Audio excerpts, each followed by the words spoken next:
Hey, everybody, welcome back to this episode of Think Business Live. Jeff Arnold, looking forward to talking with you, president of Rightsure, software that connects insurance consumers to affordable rates. Jeff, I've been looking forward to connecting with you because I think, I actually love talking about insurance because I think a lot of people don't have all the insurance that they actually need, right? So I think it's one of those things that people aren't really always thinking about, right? Or don't like to talk about. And so with this being kind of a business show, maybe I think a good first question that I wanted to chat with you about was, what type of insurance should every business person be thinking about? Thanks for having me on the show, John. Been looking forward to it ever since we calendared it up, right? So thanks, Jeff. Happy to be here. And real quickly, I see the insurance industry as the industry of all things fun, sexy, exciting, and just plain awesome. So that makes me an anomaly in itself, right? All right, good. I love it. Quick answer to your question is there are a host of insurance items that every business owner should have, right? And it really just kind of starts with what's your risk appetite, means what you want to insure for versus what you want someone else to insure for, what you want to transfer that risk off to. And so, but at the high level, of course, would be general liability, work comp, health insurance, things like that. So, how about talk a little bit about the importance of disability insurance, at what age somebody needs to start looking at disability insurance, and some of those things as we start to get older or realize we're more vulnerable as we do get older. Yeah, absolutely. Disability insurance is an important part of any insurance portfolio, right? It's tougher to get for some professions, easier for others, but it's just part of your overall financial plan, right? So you have a retirement plan, you have stocks. DI, as we refer to it, disability insurance, is equally important because it guarantees you your ability to earn a paycheck. And as far as with reference to what age, the moment you have a family, or have someone that's dependent upon your income, is the time to start thinking about that. Yeah. All right. So let's kind of rewind for a little bit. I always like to kind of, I like to always hear somebody's story of how they got to where they got to. You started your business in the early 90s, I think, if I'm correct. The 1990s, not the 1890s. I look a bit right. So take us back, because I'm a big believer that success is never a straight line. How did you know, what led you to even start your own business, Jeff? Yeah, lots of failures and a few successes. And so it actually goes all the way back. I'll be brief and succinct, but it goes all the way back till I was 14 years old, working in the hay and tobacco fields of Kentucky. And I will never forget this, John. So I am working in the hot fields of Kentucky, covered in sweat and what have you, and tobacco. And this guy drives up in a 4-door Buick with the windows up. That means he's got air conditioning, right? So this is awesome, right? He gets out of his car in a starch shirt in the hot Kentucky summer. And I remember asking the guy next to me on the hay bale next to me, hey, what's that guy do?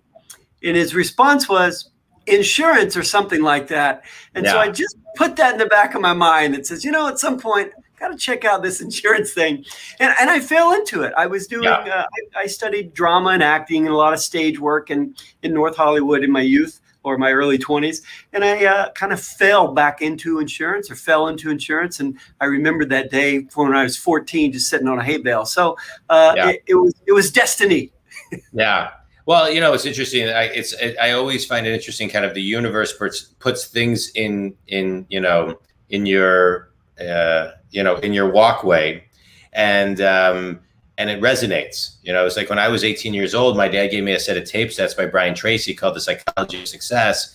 I put it on my ears, and I knew at that moment I wanted to write books, speak, be a business coach, help grow other companies. I did a bunch of stuff along the way to get there, because I didn't start this business until I was 42. But you just start, it's like the seed gets planted and you just never forget, because a lot of people would have just, have seen that guy drive up and then have seen him drive away, right?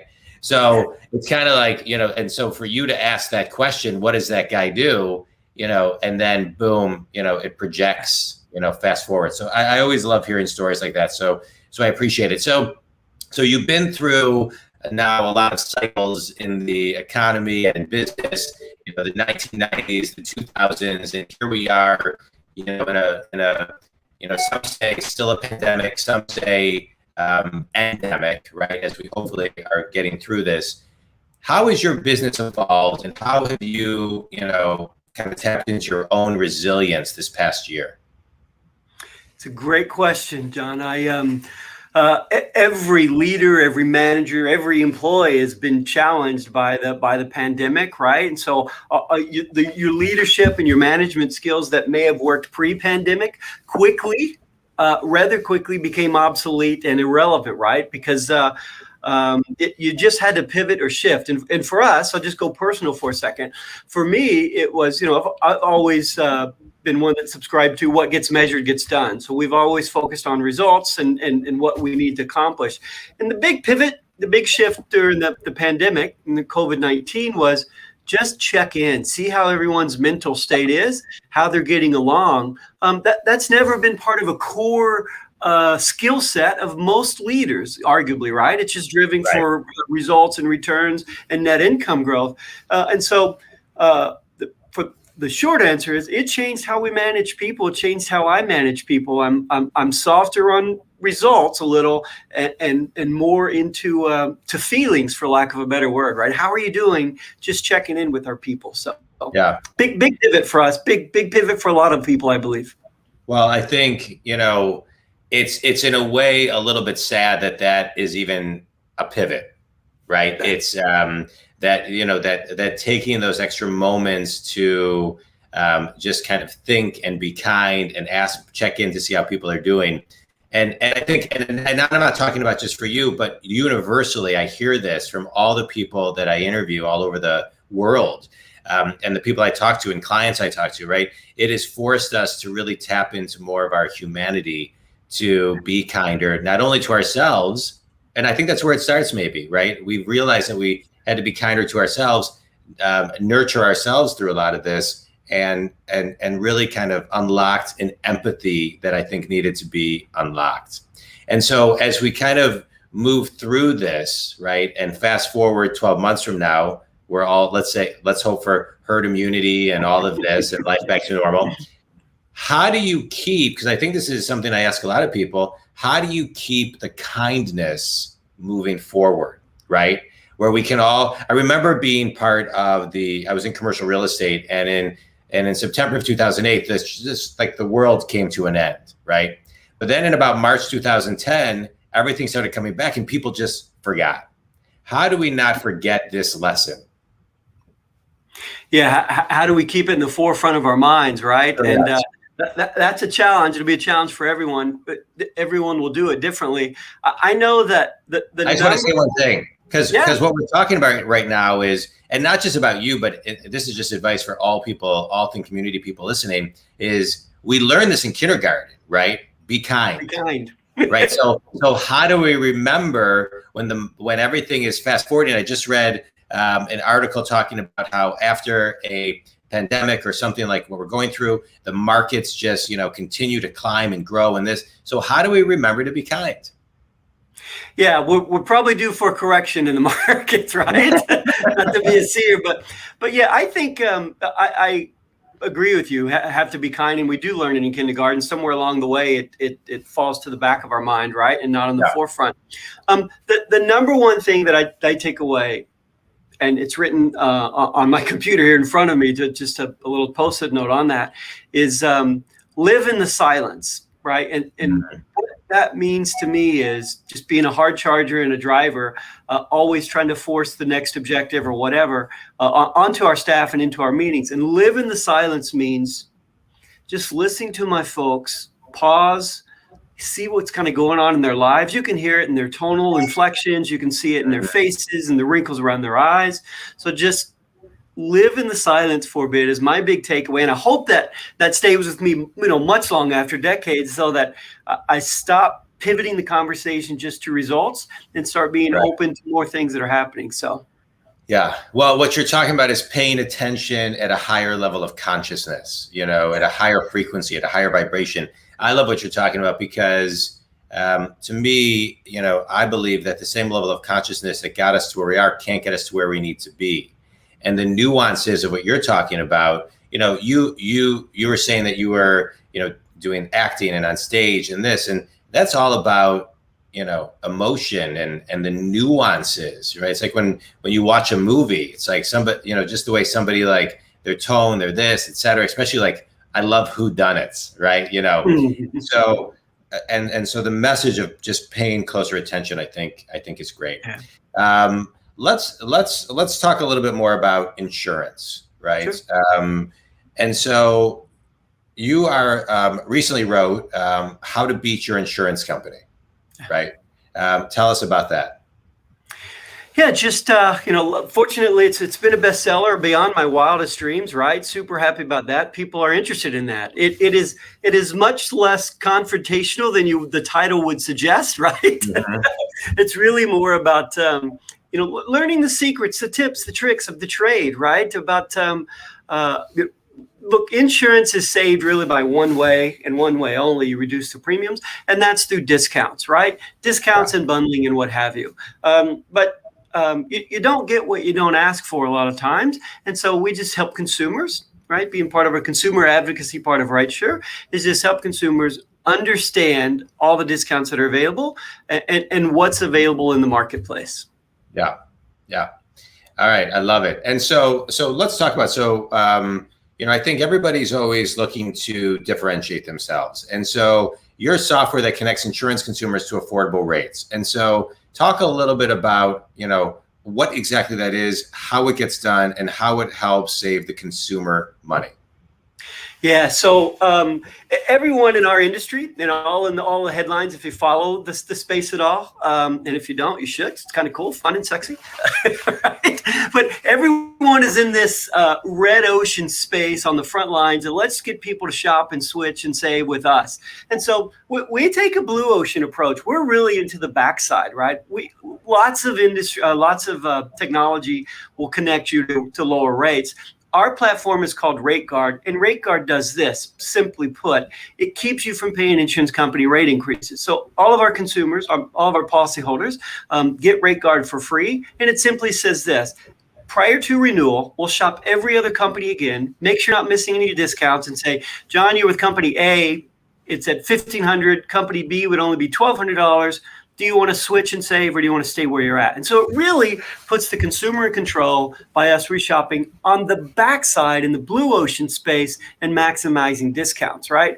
And that's really, really cool. But to be quite honest and quite frank, the number one reason people are drawn to us is part technology, but mostly our purpose outside of insurance. And so if you've got 60 more seconds, I'll tell you our purpose outside of insurance that is really— I love purpose outside of insurance. Yeah. Yeah. And so we've got four purposes, right? And it's why we exist. And that's what really endears people to us. And so then we think in this in terms on the city, the state, national, and global or world level. And I'll be really quick because I could spend a lot of time here. But basically, part of every policy goes at our city level. We support our local community food banks, eradicate hunger at the local level, where it's really a missionary type zeal approach to it. At the state level, we give big to emerge centers for domestic violence, helping women and children who have to get out and need shelter right away. On the national level, I just want to give a shout out to this because yesterday I interviewed an organization called First Step, firststep-mi.org. And it is a place for people who are being abused, domestic violence, sexual assault can go to. They helped 7,000 people in the last 12 months and 35,000 people overall since they've opened up. And they specialize in Wayne County, Michigan. And it was an incredible interview yesterday. So I just want to give them a shout out based on what you're talking about, because the more exposure we can give groups like that, I think are so important. Yeah. Yeah, yeah, absolutely. Support and money, right? I mean, that's why part of every Correct. policy goes to that. And so, yeah, on the state level, it's domestic violence. These are secret places around the town that usually only attorneys and police officers know about to get these victims to safety. On the national level, it's Special Olympics, because every child needs a chance to win and to feel victory, right? To stand on that podium, no matter what they're going through in life. So we're big sponsors of that. And on the global and the world stage, it's a pretty bold plan for us. It is ending human trafficking, right? And so our purpose outside of insurance, although it's a little long for your listeners to set through, those four things are really what draw people to Rightsure and RateGuard, because it's, insurance is boring and a state thing, and it's kind of a vanilla commoditized product in most people's minds. But if there's a large community-driven purpose and a good message behind it, it resonates. And that's what's been very, very vital for us. I love everything you're talking about. It's so interesting. As a business coach, I work with solopreneurs to Fortune 100 companies and everything in between. And one of the things I do with companies is help them with recruiting sometimes, right? Not a lot, but many times. And a lot of the millennials and a lot of the Gen Zers, the questions they ask are, what is the impact that you're making on the world? What is, what are you involved in? And over the last couple of years, kind of pre-COVID, a lot of seasoned business owners were like, what are you asking me that question for? But it is expected now during interviews for the people to be also interviewing you to find out if their social values are connected to your social values. So I love that, right? I mean, business is all about relationship capital and connecting emotionally with people. So I love everything that you are doing on a local, regional, and human and global level. Why don't tell everybody who your ideal clients are, Jeff? Yeah, so we're in 42 states, right? And we mostly exist in the personal line space, small little business space, right, in about 18 states. But our ideal client is middle America, right? Anyone who owns cars, owns homes, or needs renters insurance, and that's are looking for something outside of a commoditized experience, right? An experience of wow on every transaction, every single time. That's our ideal client. Yeah. I love it. I love what you're doing. And how can people connect with you? So the website is rightsure.com, and my personal website is jeffarnold.com. Okay. And what can people find on jeffarnold.com? All kinds of free publications, access to my books, of course, and the third one will be up soon, but lots of free publications giving you insight on not just insurance, but tech enabled, tech forward. I write a lot on the insurtech space, and I speak on improving the customer experience. I love that. How can somebody improve the customer experience today? Because I think that's a huge differentiator. A lot of people talk about it, but some people don't actually know how to do it.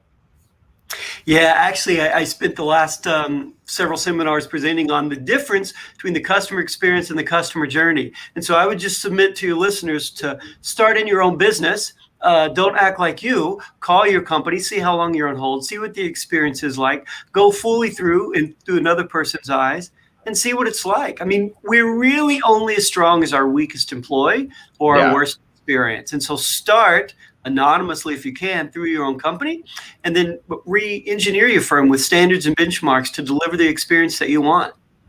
Yeah, I love it. I love it. I love everything you're talking about. I just want to kind of give a couple final thoughts.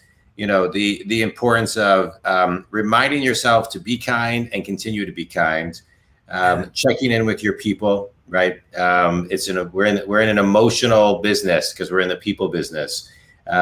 Live in silence. I think that's so important. A buddy of mine wrote a book called Do Nothing, right? Sometimes we have to just do nothing to build our muscle to actually listen in silence and pay attention to our people and the pauses and, like you said, the wrinkles in their eyes, and know how you're connected on not just your business, but your purpose and your responsibility, I'm going to say, locally, regionally, globally, like you are, and the importance of giving people an amazing experience. So I think that is so important, everything that you're talking about. Just tell people one more time, Jeff, how they can connect with you and who your ideal clients are.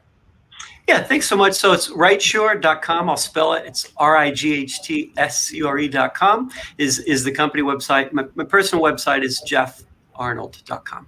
I love it. Jeff, I appreciate you coming on the show. Think Community, if Jeff can help you, please reach out. Also, Think Community, if you are looking to read something, you can download my book and my 100-page ebook workbook for free at johndwoskin.com. You can also go to jeffarnold.com and get all of his incredible resources as well. Jeff, thanks so much for being on the show. This was a lot of fun. I love what you're doing and how you're not only doing great things in business, but also doing your part in changing the world. So thanks so much. Stay on the phone. Stay on for just a second. Think Community, thanks for tuning in. Appreciate it, everybody. Have an awesome day. Jeff, thanks so much. Thank you so much.